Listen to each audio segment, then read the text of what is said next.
Hey! Do you know what nano means? It means small, very small. It is 1,000,000 times smaller than the smallest measure on a ruler. If you want to get an idea of how small a nanometer really is, you'll need to take a piece of hair from your head. Go on, it won't hurt. Got it. Now take a good close look at that strand of hair.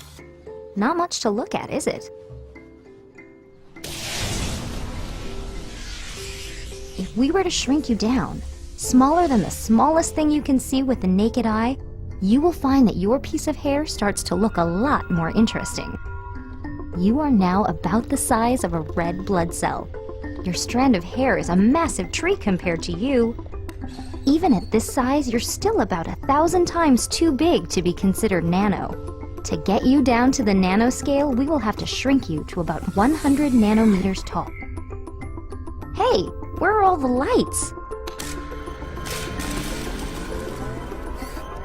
You are now smaller than the wavelength of visible light. You are practically invisible. But for the sake of demonstration, I think we should turn on some lights. At this size, the red blood cell is 1,000 times bigger than you are. It is like an enormous stadium. Welcome to the nanoscale. You could probably hold a common cold virus in your hands quite comfortably now. The rhinovirus is only about 30 nanometers across and is nearly impossible to see next to the red blood cell.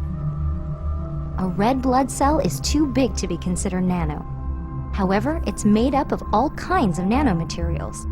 If you were to look close enough, you would see that the outer walls of the cell are stabilized by a flexible, mesh-like protein skeleton. The bars and connectors that make up this mesh are considered part of a nanomaterial.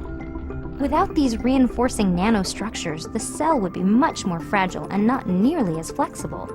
It wouldn't stand a chance in your body. Everything is made up of nanomaterials. Nanomaterials are an arrangement of molecules and atoms that, when combined, create stable building blocks that can be made into larger, more complex materials and structures. Which is pretty much everything, including this little piece of hair. I bet you didn't think there was so much going on in such a small amount of space.